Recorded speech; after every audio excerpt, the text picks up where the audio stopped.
이 그림을 한번 봅시다. 이게 굉장히 중요한 그림인데요. 자, 여러분들이 이 그림을 보지 말고 어디를 볼까요? 예, 여기 이 물병을 보시기 바랍니다. 여러분들이 이 물병을 보고 있죠. 여러분이 이 물병을 보고 있어요. 그러면 여러분은 이 물병 속에 들어왔나요? 아니면 물병 밖에서 보고 있나요? 그러니까 그게 요거잖아요. 요게 세계라는 동그라미를 세 개로 그려놓은 겁니다. 이제 주체와 세계라는 말은 이해하시죠? 예. 이게 주체예요. 주체인데 하이데거는 현존재라고 말을 했을 뿐이에요. 근데 밖에서 요 주체가 밖에서 세계를 보고 있죠. 요런 시각이 있어요. 요런 관점으로 세계를 보는 게 있어요. 그러면 역사 문제도 마찬가지예요. 내가 한국 역사를 본다. 한국 역사를 판단한다. 한국 역사의 옳고 그름을 판단한다라는 것은 현존재가 밖에 있고 역사하고 현존재는 떨어져서 밖에 있는 거죠. 그래서 내가 현존재가 인간이 역사를 판단하는 거죠. 그런데 지난 시간에 공부했듯이 우리보다 먼저 항상 존재하는 게 있어요. 그게 뭐죠? 주체보다 먼저 존재하는 게 세계죠. 다 먼저 존재해버려요. 아주 쉬운 예가 언어입니다. 언어는 항상 우리보다 먼저 있어요. 그러니까 여러분이나 저는 한국이라는 곳에 뚝 떨어진 거죠. 어느 속으로? 한국어라는 세계 속으로 뚝 떨어졌어요. 그러면 세계 밖에 여러분이 있나요? 세계 안에 있나요?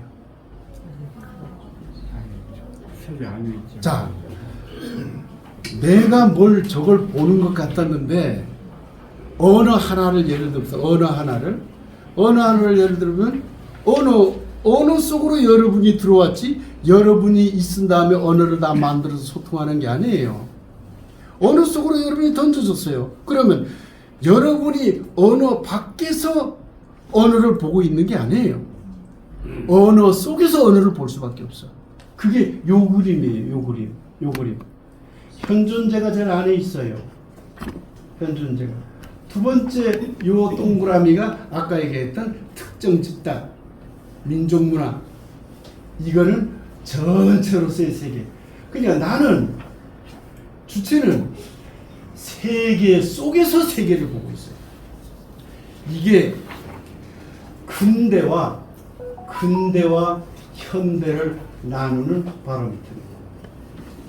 여러분이 이제까지 우리가 무엇을 판단한다라고 생각을 하고 교육을 받아왔다면 그게 일제 식민 교육이거든요. 다 이 교육이죠. 이 교육이에요. 그리고 우리 또래 지금 한 50대 모르겠습니다. 적어도 60대 이상은 다 식민 교육을 받은 거거든요. 50대도 좀 받았을지 모르겠어요. 그러니까 저 역시도 식민 교육을 받은 거예요. 그러니까 우리는 철저하게 이원론적 분리, 주체와 객체의 분리, 밖에서 세계를 판단한다. 내가 너를 판단한다고 생각하는 거예요. 내가 너를 판단한다. 그런데 하이데거는 웃기지 마라. 너가 나를 판단해. 세계가 나를 가뒀어요. 자, 그러면 세계 속에 내가 갇혀 있어서 그 갇혀 있는 데서 세계를 보는 거잖아요. 갇혀 있는 데서 세계를 보고 있어요. 굉장히 여기서 심각한 문제가 드러나요. 세계를 올바로 볼 수 있을까요, 없을까요? 세계를 보려고 하는데 세계가 나를 지배해버리니까 내가 세계를 올바르게 막 보고 싶어도 요 세계 녀석이 나를 가둬버린다고. 항상 여러분이 의식 못해도 그러고 있는 거예요. 아까 얘기했듯이 한국 사람들은 왜 커피 좋아하세요? 하면 자기가 좋아하면 예. 좋아하지 않으세요? 아니요, 좋아해요. 여러분이 그렇게만 말해요. 왜? 갇혀 있는 거죠. 영어는 그렇지 않은 다른 방식으로만 말하죠. 거기에 갇혀 있는 거죠. 못 벗어나는 거죠. 이게 굉장히 심각한 그러한 차이가 납니다. 앞에 인식과 뒤의 인식은 전혀 다르다. 그러면 이 앞에 인식이 뭐냐? 세계 밖에 내가 있다, 주체가 있다라고 하는 이것은 뭐냐면 이게 근대사 서양의 근대사상이고 이게 주체와 세계를 분리하는 거고 지난 시간에 공부 이걸 쭉 했죠. 데카르트라는 사람이 한 겁니다. 이게. 모르는 거 그냥 넘어가세요. 그러니까 세계는 관찰 대상이죠. 그러면 관찰 결과 부수고 싶다라는 결론이 나면 부숴도 되는 거예요. 저건 나쁜 거네. 그러면 없애야 되는 거죠. 네. 저건 나쁜 거네. 그러면 박살내도 상관없어요. 왜? 밖에 있으니까. 그런데 세계 속에 들어와 있어요. 세계 속에 들어와 있다는 건 뭐 분명한 거예요. 그건 벗어날 수가 없어요. 세계 속에 들어와 있는 거예요. 지난 시간에 얘기했죠. 우리 스님 여기 계시니까 아주 고승이 깊은 선의 깊은 어떤 영적인 상태에 들어가 가지고 자기 모든 것을 피웠다. 그래도요 제로가 될 수는 없어요. 0.000000001은 항상 남아요. 그걸 완전히 벗어나는 건 불가능한 거죠. 그래서 이게 하이데크 현상학이라고 합니다. 요런 어려운 용어는 넘어가고요. 그러니까 실존적으로 현존재 그 있음을 아는 사람, 내가 여기 있구나라는 걸 아는 사람은 이걸 아는 거죠. 세계 속에 갇혀 있다는 거. 그런데 보통 사람, 아까 다스만이라고 그랬잖아요. 보통 사람은 몰라요. 그냥 내가 판단하는 거 이러고 사는 거죠. 근데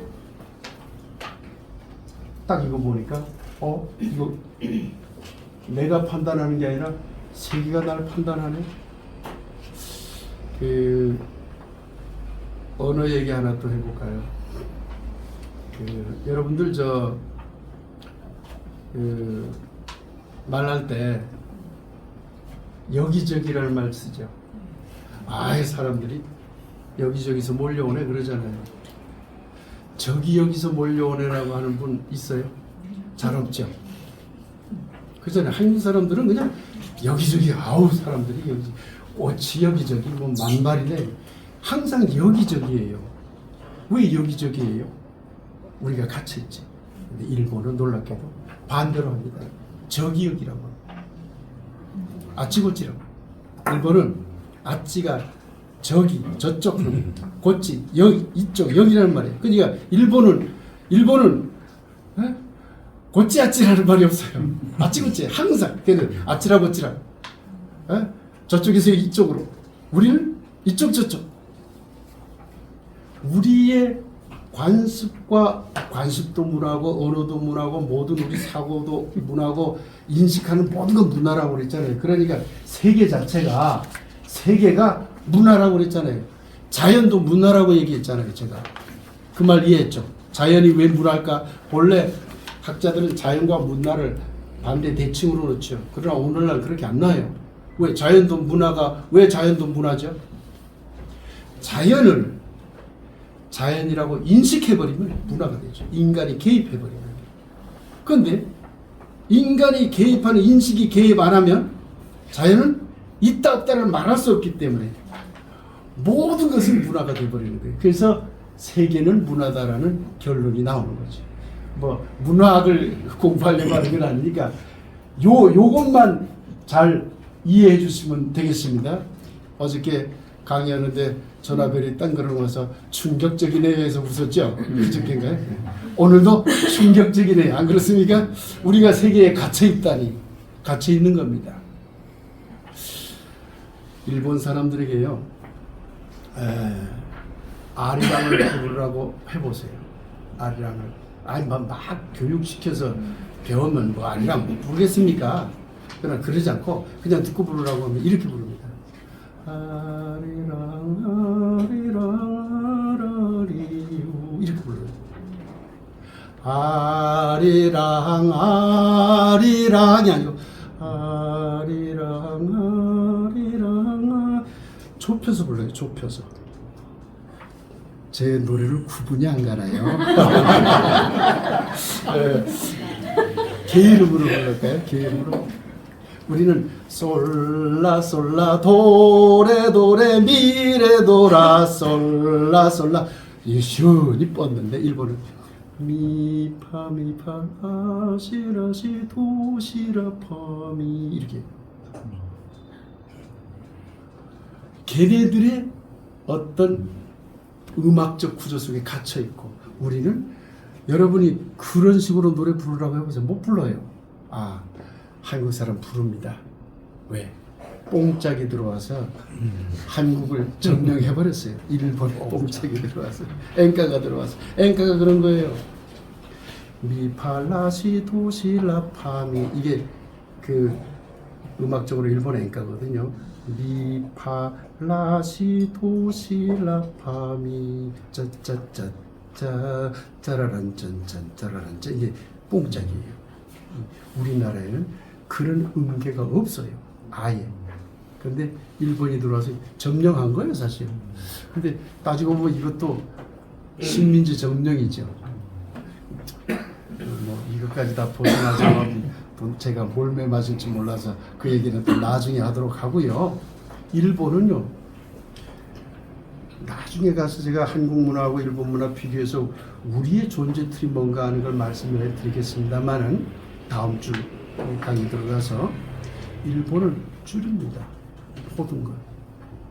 놀랍게도 음악도 줄이에요. 미파 미파 반음만 해요. 다 아시죠? 라시도 시도 두 개씩이나 있어요. 우리는 없어요. 솔라 솔라 도레 미레 도라솔 반음이 없어요. 우리는 건너튀고 막 좁혔다 튀었다 막 그래요. 걔네들은 짠짠짠짠짠 이래요. 제가 노래 불러볼게요. 하나. 이런 강의는 어렵고 이런 강의는 재밌죠. 미미 파파 미 도 미 시시 라라도 시라 파미 황성예터의 봄이 아니 밤이 되니 월색만 고요해. 그게 일본 노래예요. 미미 파파미 도미 시 라시 도미 파 라시 도시라 파미 아는 사람만 아는 거예요. 그러니까 우리가 식민 역사를 우리가 학자가 아닙니다. 학자가 아니고 우리는 이걸 벗어나보자는 시민운동으로 오기 시작한 거니까 사실 역사적인 왜곡, 교과서 왜곡 고쳐나가야 되죠. 그러나 우리 시민의식이 깨어있어서 그걸 벗어나는 운동을 격려해야 되는 거죠. 그걸 위해서 제가 앞에 이게 막 깔고 있는 거예요. 지금 이걸 학문적인 얘기 이걸 막 깔아서 우리의 인식을 한번 바꿔보자 이런 얘기입니다. 자 이제 다시 넘어가 보겠습니다. 선생님, 예. 말 습관인데 이제 그 주체와 세계는 분리되어 있는가 이제 이렇게 우리 말하거든요. 지난 그런데 강의 주체와 세계는 분리되어 있는 건 아닌가 그런 말도 하잖아요. 그 분리되어 있는 건 아닌가 하는 게 일본식 아닙니까 혹시? 그 말의 용어 자체가 습관. 제가 언어학자가 아니니까 그 언어 구조까지 말씀하면은 제가 제가 자신 있게 말씀드리지 못할 것 같고요. 이제 언어학자들의 이야기를 들어보면 우리의 그 단어만 신경 쓰면 안 돼요. 지금 우리 스님이 말씀했듯이 언어에 사용하는 용법도 일본적인 게 많이 들어와 있어요. 저도 글을 쓰다 보면 이게 중국적이면서 일본적인 말인데 적 한자로 적하는 말 있잖아요. 무슨 예컨대 진보적, 보수적 이러잖아요. 그거 한국에서는 잘 안 쓰던 어법이거든요. 본래가. 그런데 일본과 중국에서 많이 써요. 일본에서도 굉장히 많이 쓰거든요. 근데 그게 이제는 우리나라도 보편화가 돼서 그걸 쓰지 말라 그러면 말하기가 어려워져요. 그러니까 일본식의 어떤 어법적 구조들이 들어와 있는 건 맞습니다. 근데 그 구체적인 전문적인 얘기는 제 영역이 아니어서 답변을 못 드릴 것 같습니다. 예. 자, 세계 속에 던져졌어요. 우리가 이제는 우리가 세계를 보는 게 아니라 세계 속에 우리는 어차피 던져졌어요. 그러면요, 주체와 세계를 분리되어 있다는 건 허구가 됩니다. 분리될 수가 없는 거죠. 이것이 인간이 세계 내 존재, 요거 사실은 이거 쓰는 용어입니다. 어려운 용어인데 being in the world, in the world 해가지고 요 자체를 하나의 용어로 쓰는 말인데요. 세계 속에 던져져 있는 우리가 존재인데 하이데거가 말하는 이것이 맞다면 주체와 세계가 분리되어 있다는 건 거짓말이다 이 말이죠. 왜? 우리는 이미 세계에 던져졌어요. 그러니 뒤집으면 세계가 인간을 지배해요. 베르그송이라는 유명한 이제 철학자가 있습니다. 뭐 제 강의에서 나오진 않지만 오늘 잠깐 소개해드리면 베르그송이 이런 말을 했습니다. 자유의 반대말이 무엇인가? 혹시 무엇인 것 같습니까? 자유의 반대말. 안자유. 안자유. 우리 저 고대표다운 발상입니다. 안자유. 예, 하여튼간 예. 자유의 반대가 뭘까요? 부자유? 그렇게 베르그송 얘기를 안 했어요. 베르그송이 아주 정확하게 잘 찍었죠. 자유의 반대말은 관습이라고 했죠. 이 말이 뭐냐면 관습은 세계잖아요. 세계. 우리 전에 이미 관습이 있어요. 제주도의 관습 뭐가 여러분이 제주도 관습을 만들질 않았고 그런 관습이 있는 곳에 떨어져 있는 거잖아요. 그 세계 속에 갇혀 있는 거잖아요. 관습이 우리를 지배해요. 관습도 문화의 한 종류죠. 넓게 보면 다 문화죠. 관습이 우리를 둘러싸니까 사실은 엄밀하게 말하면 우리는 부자유자라는 거죠. 자유가 아니라는 거죠. 그래서 베르그송이 자유의 반대말은 관습이다. 국어 사전에서는 그렇게 쓰면 틀리겠지. 시험 답안지에서는 틀리겠지만 그러나 그 철학적으로나 이런 우리 문화학적으로는 맞는 말인 거죠. 그러니까 세계가 인간을 지배하는 것이 되어버렸어요. 관습이 우리를 지배하고 문화가 우리를 지배하고 역사가 우리를 지배하고 잘못되고 왜곡된 것이라고 할지라도 그것이 우리를 지배하고 그렇게 되어버리는 거죠. 그러면 또 중요한 문제가 나옵니다. 순수한 참 절대 진리는 알 수 없다가 됩니다. 자, 세계 속에 제가 있습니다. 세계 속에 제가 있어요. 그런데 그 속에서 저기 1 플러스 1은 2라는 걸 보고 있는 거예요. 1 플러스 1은 2가 맞잖아요. 진리잖아요. 그런데 그것은 1 플러스 1이라는 것이 아무런 영향을 받지 않고 요 녀석이 아무런 영향을 받지 않고 저쪽에 독립되어 있는 걸 내가 보니까 참이네 할 때는 이건 영향이 없는 거니까 순수한 거니까 그럴 수 있는데 이 녀석도 갇혀있고 나도 갇혀있고 내 생각도 갇혀있고 다 같이 있어. 그럼 이게 순수할까요?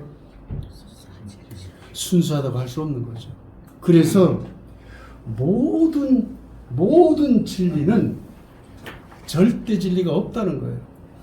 그런데 앞서 봤던 이 주체와 세계가 분리됐다고 보는 시각에서는 절대 진리가 있다고 보는 거죠.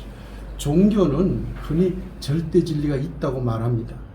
그러나 오늘날 종교는 우리 이우성 신부님 잘 알 겁니다만 오늘날 종교는 절대 진리가 있다 하더라도 절대 진리를 말할 수 없다라고 하죠.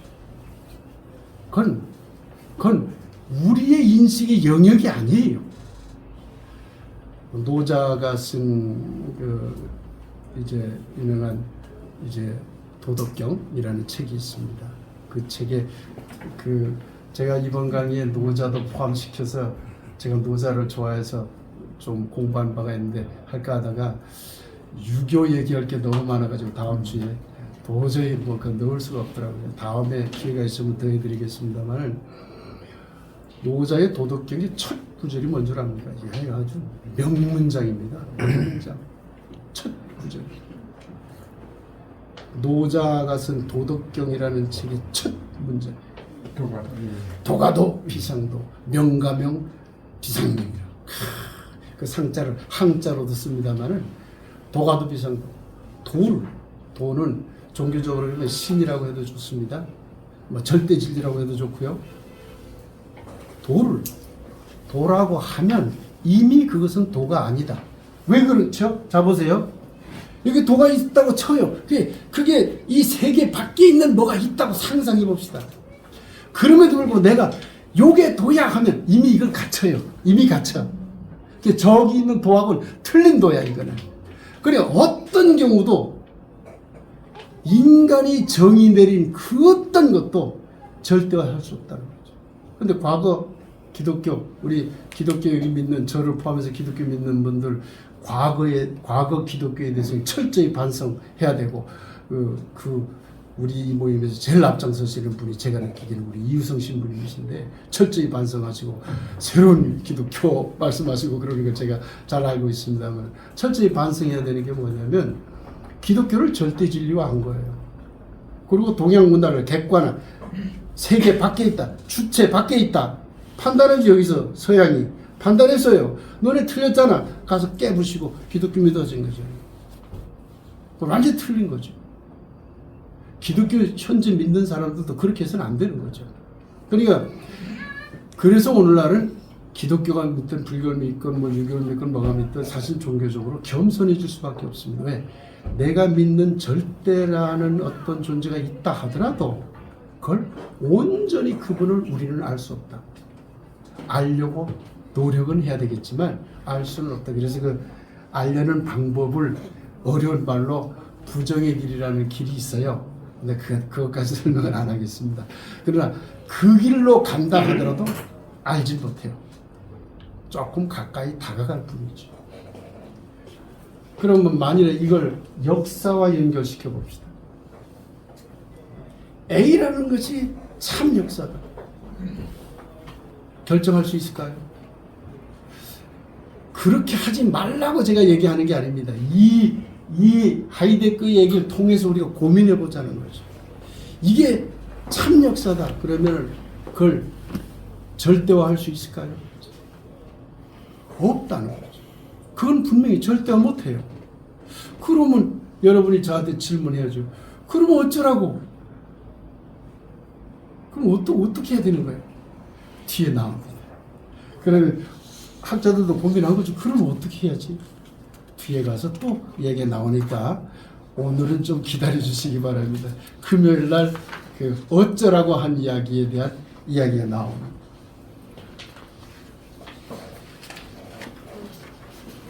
인간이 문화를 만드는 것 같지만 아닙니다. 문화가 세계가 인간을 만들어버려요. 언어 지배받았죠. 관습 지배받았죠. 교육 지배받았죠. 다 여러분 교육받았잖아요. 그 문화가 우리를 다 훈련시켜버리고 내가 세계를 형성하고 있는 게 아니라 세계가 나를 형성하고 있어요. 야, 이게 완전히 반전도 이런 반전이 없네요. 자, 그러면 여기 요거 얘기하고 조금 쉬겠습니다. 세계가 인간을, 여러분이 어떤 저 뒤에 있는 문화와 세계가 여러분을 형성시켰어요. 그 문화가 좋은 점도 있고 나쁜 점도 다 있어요. 좋은 점이든 나쁜 점이든 포함하는 세계가 반드시 좋기만 하겠어요? 나쁜 것도 당연히 있죠. 그것이 그 어떤 것들이 우리를 규정했어요. 그러면 우리를, 민족문화가 우리를 규정하고 있잖아요. 그러면 매우 중요한 문제가 여기서 나오는 거예요.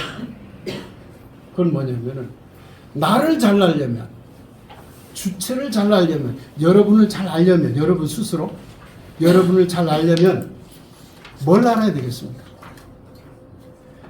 세계를 알아야 되겠죠. 그래야 내가 그 속에 갇히는 걸 아니까. 근데 모든 세계를 모르잖아요. 그래서 하이데거가 세계를 두 개로 나눈 겁니다. 모든 세계, 그건 인간이 인식 불가능하다. 그러나 뭘 알 수 있느냐? 민족 문화는 알 수 있다. 특정 집단. 아까 세계를 세 개로 나눈 거 생각나시죠? 전체로서의 세계, 특정 집단으로의 세계, 그 속에 현존지, 그 속에 인간. 그러면 특정 집단으로서의 세계를 알면 내가 어디에 갇혀 있는지, 내가 어떤 모습으로 살아가고 있는지, 내가 바라보는 이것이 무엇인지를 알아낼 가능성이 생기죠. 그래서 전통이 중요해지기 시작합니다. 야. 그러니까 이게 옛날에는 이랬습니다. 여러분들이 근대화하면서 근대화 운동, 우리나라 새마을 운동도 하고 막 할 적에 뭐라고 했습니까? 전통을 다 바꾸자, 전통을 뭐 하고 그 다음에 새로운 걸 근대화 운동을 하자 다 그랬잖아요. 이게 초가집 다 없애고 스레트 지붕 안 발생하는 스레트 지붕 다 만들어서 만들고 다 그랬잖아요. 그 뭐예요? 전통을 없애자잖아요. 그게 뭐예요? 주체와 세계를 분리한 시각이에요. 분리한 시각. 그런데 이걸 분리하지 않으면 연결되어 있으면 전통 문화가 나를 지배하고 있기 때문에 전통이 매우 중요해요. 그래서 가다모라고 하는 그 원고에 나오지 않는 건데 쓸 분은 쓰십시오. 가다모라고 하는 매우 중요한 그 철학자가 있는데요. 그분은 언젠가 그분이 너무 중요해서 그분은 이번 강의에는 안 합니다. 다음에 언제 하겠습니다. 그 가다모가 이제 그 제가 전공하는 분야의 그 이제 사상가고 또 예술 철학자고 문화학자거든요. 그래서 제가 공부를 많이 한 분인데요. 가다모가 뭐라고 하냐면 이랬습니다. 전통은 써두십시오. 전통은 인식의 대상이 아니라 인식의 창구다. 그러니까 저 전통을 없애고 새로운 걸 만들자라고 하는 생각은 전통을 대상으로 보고 있잖아요. 대상으로. 그런데 이 사람은 그걸 바꿔버렸어요. 전통은 대상이 아니라 인식의 창구다. 모든 것을 인식하려면, 세계를 인식하려면 다 이걸 역사를 인식하고 뭘 인식하고 뭘 하고 다 인식하려면 이 창구를 안 거치는 건 아무것도 없다. 그러니 이 창구를 알아야 한다. 결국 한국 사람은 한국 문화를 모르면 안 된다는 거죠. 그런데 많은 분들이 한국 문화를 몰라요. 제가 연구해보니 한국 문화 자체입니다. 그 한국 문화의 지난 시간 강의를 토대로 얘기하면 관념론적 정의, 그 구조와 체계를 몰라요. 우리나라 문화가 아니야? 이렇게 피상적으로 생각할 뿐 그 속에 무엇이 있는지를 아무도 가르쳐 주지도 않고 아무도 그 고민 안 하는 거죠. 그러니 하이데크식으로 얘기하면 내가 현존자라면 나를 가두고 있는 한국 문화의 구조가 있다는 걸 그게 뭐야? 괴롭지만 그렇게 해야 된다는 거죠. 동양 사람하고 서양 사람하고 아주 큰 차이가 있습니다. 간단합니다. 피곤하시죠? 손 한번 들어보시고, 제가 어디 가서 강의할 때 많이 써먹었던 겁니다. 손 한번 쭉 들어서 기지개 펴시고요. 하나 둘 셋 넷 세보겠습니다. 시작. 하나 둘 셋 넷 다섯이잖아요. 노순건 우리 저하고 잘 아시는 분 미국에서 공부하셨잖아요. 1, 2, 3, 4 어떻게 하죠? 1, 2, 3, 4, 5 이런 건 안 배우셨나 봐.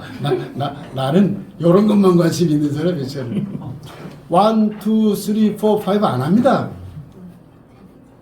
주먹 잡습니다. 펴입니다. 1, 2, 3, 4, 5 시작. 1, 2, 3, 4, 5 어렵다. 우리가 생각할 때 바보 아니야? 이게 얼마나 당연한데. 근데 쟤네들은 우리 보고 바보라고 하는 거죠. 그렇죠. 이거 제가 조사해보니까 3가지 버전이 있더라고요. 1, 2 이렇게 하는 데도 있고 이렇게 요거부터 먼저 1, 2, 3, 4, 5 어떤데 요거부터 먼저 해도 되겠어요. 그러나 어쨌든 공통점은 뭐예요? 공통점은 펴는 것부터 먼저 한다. 우리는 감는 것부터 먼저 한다. 의식이 완전히 달라요. 아무 생각 없이 우리가 살아가는 것 같아도 그 틀에 우리가 갇혀 있다는 표현은 좀 그렇지만 적응되어 있는 거예요. 그 속에 있는 거예요. 여기 제주도 분 고영철 선생님이랑 우리 이용중 선생님, 오승권 박사님도 어떤지 모르겠는데 우리 김춘보 선생님은 뭐 저보다 조금 연배가 위시겠죠? 아닌가요? 비슷한가요? 조금 위신 걸로 아는데 조금 위죠. 10살 근데 옛날에 독걸름을 내봤습니까? 독걸름 내봤지? 독걸름 내고 뭐 독걸름 돼지 우리에 또 똥돼지 그 똥돼지 우리에서 나중에 보리를 파종하려면 그 거름 두엄을 전부 퍼내가지고 거기다가 보리씨 뿌리고 막 소 밟고 해가지고 그걸 좀 더러웠지만 그것도 전파를 맨손으로 막하고 그랬었어요. 우리 그런 세대죠. 어렸을 때 그런 세대인데요. 독걸름 맹탱이에 담을 때 집으로 만든 맹탱이라고 그러죠. 말하자면 어떤 그릇에 담을 때 우리는 어떻게 담아요? 쇠스랑으로요. 봐요. 쇠스랑으로 이렇게 담아요. 미국 사람들은 무엇을 담을 때 산발이 포크로 이렇게 담아요. 우리는 오라부터 발달해요. 쟤네들은 가라부터 발달해요. 그러니까 그런 의식이 지배하기 때문에 모든 것이 그렇게 가요. 그러니까 걔네들은 톱질도 우리는 톱을 당길 때 싸잖아요. 나무 잘라지잖아요. 물론 미국 서구라파도 구라파도 얇은 톱은 당길 때 하는 것도 있습니다만은 기본적으로 걔네들은 나무가 있으면 밀어서 잘라요. 그러니까 가라 하면서 자르는데 우리는 오라 하면서 그렇게 달라. 이렇게 무의식과 세계가 우리를 지배한다는 걸 아시고 있어요. 그러니까 이걸 못 벗어납니다. 의식을 해서 벗어날 수 있는 어떤 지점이 있지만 완전히 벗어나는 건 매우 어려워요. 자, 여기까지 하고요. 조금 쉬었다가 하도록 하겠습니다.